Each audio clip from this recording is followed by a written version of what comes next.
మా పిల్లలు అడిగినట్లుగా cup cakes చేయడం అయితే స్టార్ట్ చేసేసాను.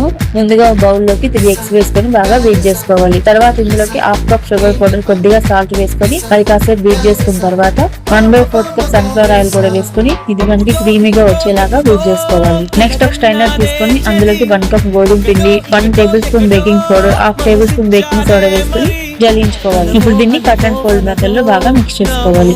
నెక్స్ట్ ఇందులోకి కొద్దిగా పాలు యాడ్ చేసుకుంటూ ఈ మాత్రం కన్సిస్టెన్సీ వచ్చేలాగా మిక్స్ చేసుకోవాలి. తర్వాత ఇందులోకి 1 టేబుల్ స్పూన్ వెనిల్లా ఎసెన్స్ కూడా వేసుకొని బాగా మిక్స్ చేసుకోవాలి. నేను కప్ కేక్స్ చేయడానికి ఇంట్లో ఉన్న పేపర్ కప్స్ ని యూజ్ చేస్తూ ఉన్నాను. వీటిని ఒక ప్లేట్ లో నీట్ గా సెట్ చేసుకున్న తర్వాత మనం ముందుగా కలుపుకున్న కప్ కేక్స్ బ్యాటర్ ని కప్స్ లోకి హాఫ్ మాత్రమే వేసి కూల్ చేసుకోవాలి. తర్వాత ఏదైనా కలర్ఫుల్ సింబల్స్ వేసి డెకరేట్ చేసుకోవాలి.